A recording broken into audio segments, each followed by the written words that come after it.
These are the people who I want to appeal to. Make those little slips. It happens. You have to have a plan to manage your problems effectively. How are you going to do it? Fall off the horse? Jump right back on. And welcome back. It is time to Bruk it down with Jenny. Of course, our second segment every other Friday. We look forward to it because she's actually one of our favorite. You know, she is actually that good to us. So, Miss Jenny, a very pleasant morning to you. Good morning. And welcome back to the show. Good morning, Belize. Thank you. How are you feeling today? It's a Friday. Sleepy. Sleepy? Yeah. Oh, you had gigs yesterday. You must have had gigs yesterday. Everybody loved that voice. Kind of tired this morning. You know, so while we broke it down with Jenny, we always encourage to send your questions, and of course that is what folks do. And so we jump on into questions because. Can I just say again? I like to reiterate and remind people that this is not a counseling session, and some of the questions that we get, there are deeper issues going on, and I really recommend that I touch the surface. I'm not giving advice. I'm simply giving you my perception of things. But some folks really need to go and seek out a professional. Okay, and I want to make sure that I say that out loud. Just before encourage people. Just before we get into question number one, how difficult it is for folks, because some folks might find it more of a scary thought to seek out a professional. What do you say to these people?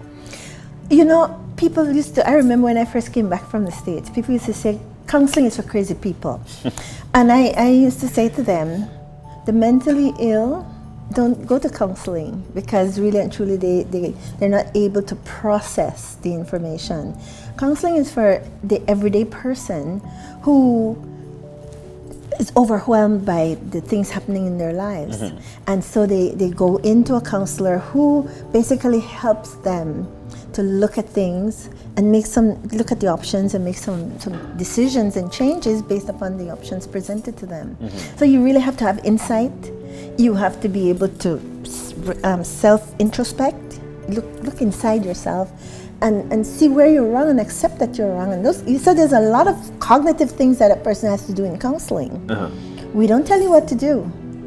All right. Okay. So while we don't tell you what to do, like we mentioned, this is not a counseling session. No, this is just your opinion. Yes. So let's jump on over to question number one. And it reads a little something like this. Now, this one is good. I have been happily married for the last 12 years. Last week, I forgot to close out my Facebook page, and my wife found conversations I have been having with a Facebook friend for the last 2 years. Although I have assured her that the young lady and I have never met, she's upset because, according to her, I am cheating. Jenny, the young lady tells me how much she loves me. I have never encouraged her or told her that I feel that way. I believe that she is being unreasonable. Can you address this issue, please? Because I do not believe that talking with someone is cheating. You know, that's a man's mentality, isn't it? He's been speaking to this young lady for 2 years. 2 years. He says he's happily married.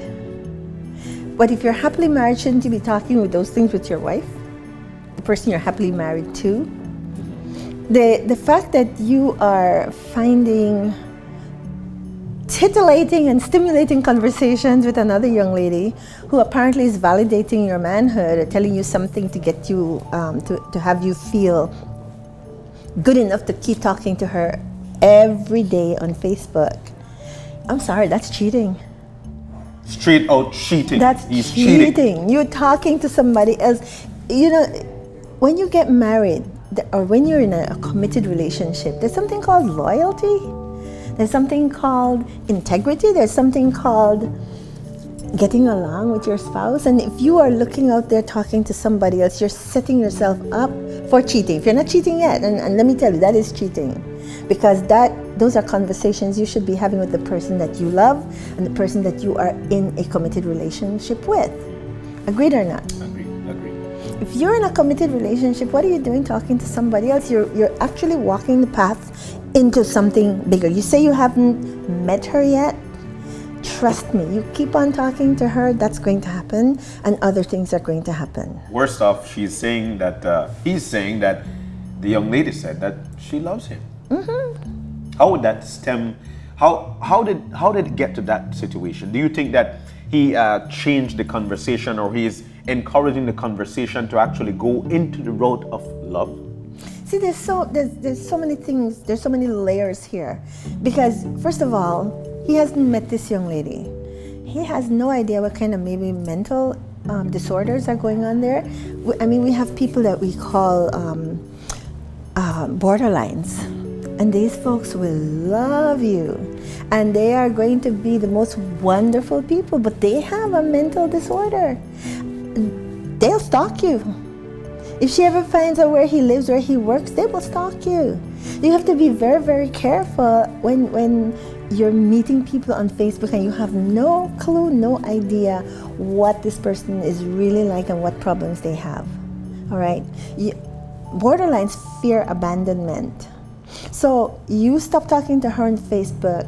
Trust me, if she is a borderline, she will find you. And I'm quite sure, working, for example, here in Channel 5 as a hostess. The media. You know, you will have people who fall in love with you on the television and actually really believe that you are talking only to them. I'm serious, it's a mental disorder. They feel that you are talking only to them. Okay? But Jenny? No, I'm serious about this. He is talking to this woman and has absolutely no idea who he's talking with and what problems he's talking to. There's something called erotomania, where they fall in love with you. I mean, seriously, fall in love with you. What do you think the conversation is between them? I have no idea, but I know she's stroking his ego. That's why he continues to go back every day. His ego is being stroked in a different way than his wife is obviously doing. So instead of having those kinds of intimate conversations with his wife, he seems to be having intimate conversations with this young lady. His wife says, "You're cheating." Clearly she read something, and we haven't read it, but clearly there's something in there that let her know, you're not talking these things with me, you're talking this with a young lady that you supposedly haven't met. But probably the conversation's a casual conversation, and she's probably jumping the gun. There are times you would take a picture. Who's jumping the gun? Hold on. No, I'm just asking, who's jumping the gun? Probably the wife is jumping the gun. I'm just saying, because there are times you take a picture with somebody, they put it on Facebook, and to that individual's spouse, they're cheating. Okay, so why are you taking a picture with another man and putting it on Facebook if you're married? I'm just asking. I'm kind of curious. Just saying. Do you do that? Do you have women? Do you have women hang over you and take pictures with you? No, I don't. Okay, there's this whole thing about marriage and commitment that we do not. First of all, a lot of our men don't ask women to get married anymore because of the commitment factor. They live with the woman because they figure that they can leave whenever they want to. That's why a lot of people do not put that ring there. There's no commitment in the relationship. All right? So, if you don't feel there's any commitment to a relationship, of course you'll talk to somebody else. Of course you'll do these things out here like you're a single person. It's all about the issue of commitment and loyalty.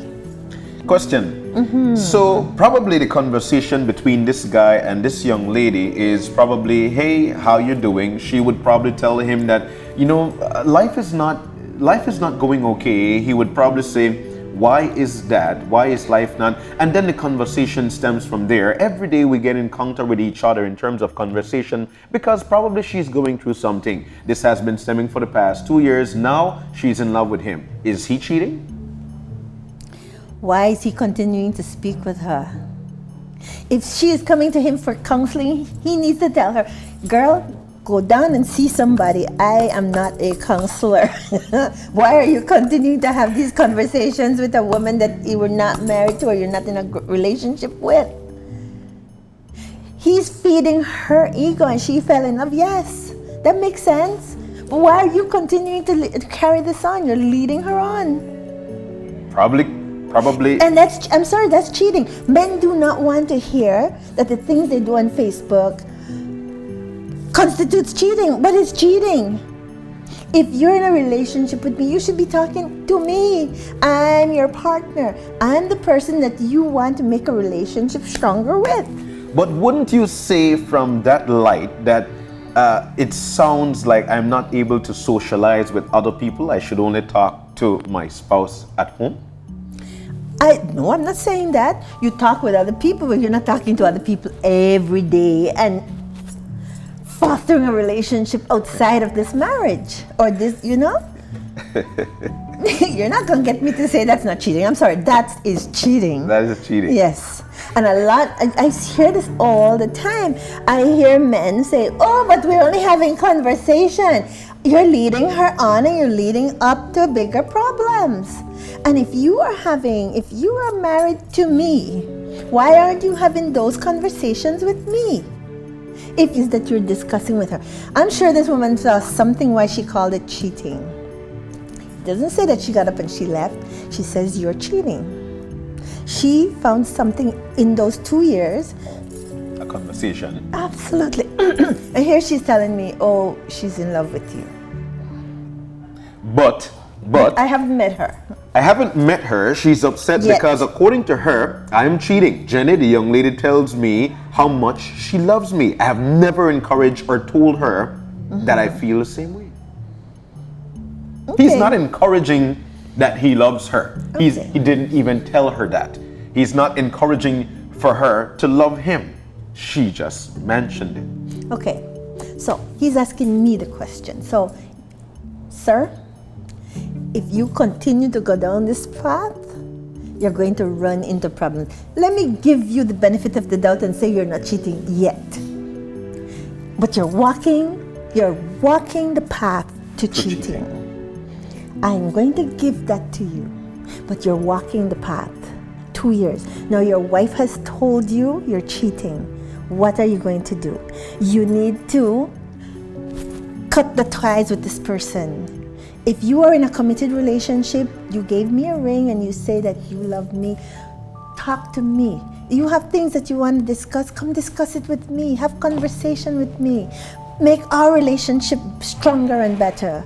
Why are you out there looking at somebody else, talking to somebody else? And lots of guys do it, that's the thing. Lots of guys do it. And women, there are lots of single women, needy women.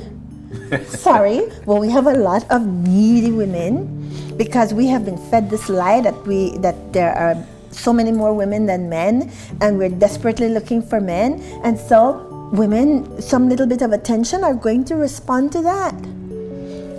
Why do you need to do that? Is your ego so small and so shallow that you cannot talk to your own wife? You asked the question, why isn't he talking to his wife about situations like that?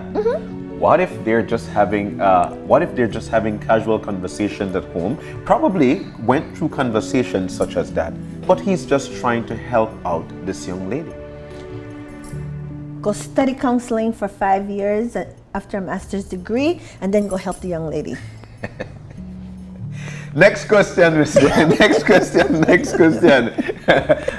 I'm loving the segment. I'm sure that you are too. We're breaking it down with Jenny. So let's break down. Next question. We'll break this one down. My son seems to be a class clown. I'm called to school on a daily basis for his distractions in the classroom. I'm concerned he will get expelled because of his behavior. Miss Jenny, what can I do? That one's loaded. You know that, right? Children who, I firmly believe this, and it plays out every time. Children who act out in classes, or they act like the class clown, are not getting enough attention at home. Something has happened. Maybe mom is working out of the home, and there's no father figure present. So the child is basically, he might be the one who has to be the adult in the home till the children get to school. And so when he gets to school, he wants attention. And that's how he acts out. I'm saying, I don't know, we don't have enough information, but that's one issue. Second thing that could be happening, maybe mom has a new love love interest and is spending all the time with that child, with that new love interest. Child's not getting, any which way you look at it, the child is not getting enough attention, and that's why he's acting out, trying to get attention, even negative attention. But what it seems here, it seems because there's a difference between being a class clown and a bully. She has been called to school countless times, and this is because of his reaction in class. Attention-seeking behavior. This seems bullish to me rather than a class clown. The bully, generally the bully will not let you see what he's doing. You're not going to see that. He's going to take away the kids' money outside of class. He's going to trip them when they're walking by. Teacher doesn't see it. Teacher does not see the behavior. The bullies, they have to come and complain about the bully taking away their money, doing all these things. You don't see the behavior really. The behavior you see will normally be the one who's attention seeking, the class clown. The one who's going to tell jokes, talk at the top of the class, do all those, throw notes, throw paper missiles. That's your class clown, right? But your class clown is attention seeking. Now, couple things. Teachers at the school, instead of putting the child outside of the classroom, we have this thing, it's called behavior modification, right? Catch that child when the child is sitting quietly. When that child isn't doing anything crazy like throwing papers or whatever, and you make a fuss over that. Make a fuss over the good behavior. The more the behavior, I say it again, the behavior you pay attention to, you get more of. Of course. If you pay attention every time he does something funny for the class, he'll do more funny things for the class. Catch him when he's sitting down doing something productive. Get the class to make a big fuss. That's the behavior reward, right? At home, reward him when he's doing the productive things, same thing. And you have to be in tandem with the teachers. And you all stay on the same page, and those are the things that you reward. Positive reinforcement. You reward the behavior you want to see more But of. in rewarding the behavior, You want to see more of. yeah, the behavior that you want to see more of might probably make him feel like, for instance, we did mention that what you do, especially in the class, if he does something good in the class and you reward it, everybody clap for it, wouldn't you think then that he would think that they're actually making a mockery of him? See, if you get a child who's constantly being distracting and he's sitting quietly, you get that child sitting quietly, you make a fuss over the quiet behavior, the quiet attitude. Make a fuss over that. Johnny has just gotten positive reinforcement for something that, oh my gosh, he was just quiet. So Johnny's going to stay quiet for longer and longer periods. Because he's being rewarded then. Yes, he's still getting the attention and he's getting rewarded for it. All right, same thing at home. I know parents, a lot of parents will make a big fuss because the child doesn't do chores. And I know it's hard, believe you me, I know it's hard. Ignore it. Ignore it and let him go do his chore. Don't go for it, remind him. But see, whenever you set those chores, you have to set consequences. You must set consequences. So, OJ Johnny, you don't do the dishes, you don't have to do dishes for the entire week. And guess what? You don't get to go watch TV. Or if he likes to go out and play, you don't get to go out and play. Start taking away the things he loves to get his attention, right? The minute he does stuff on his own, you make a big fuss over it. Don't make a fuss when the child isn't doing the stuff because you're rewarding the wrong behavior. The child will continue to do the wrong stuff. And parents don't get the idea, and I really want you to hear what I'm saying. Catch the child when they do the stuff that you want them to do and make a big fuss about that. Rail about that. Don't rail up about the fact that they didn't do. Rail up when they do something good, but rail up in a good way. And quickly elaborate on the part of the teacher whereby, because this guy is in the class and he's being a class clown, and as a teacher, from a teacher's standpoint, what do you say to this guy? do you pull him aside and you talk to him? And even if you do, what do you say to him as a teacher?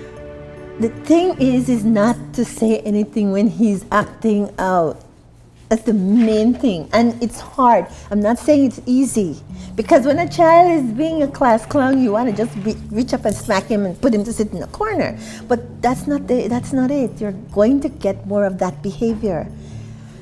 Just monitor him until he is sitting quietly, or you see him writing.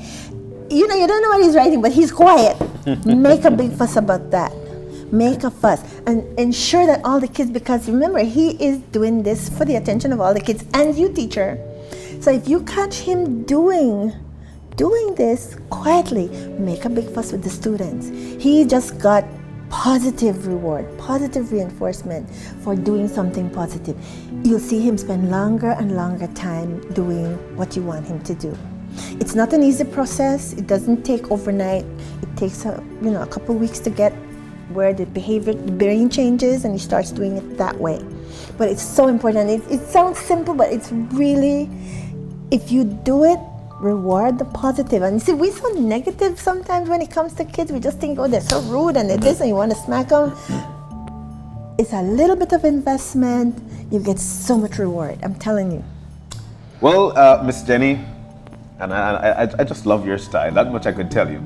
We have run out of time. Okay. Time is never of the. Oh my goodness. Never on our side. Yeah, it's never on our side. Like Grandmaster would say, time no waste time, the wait part time.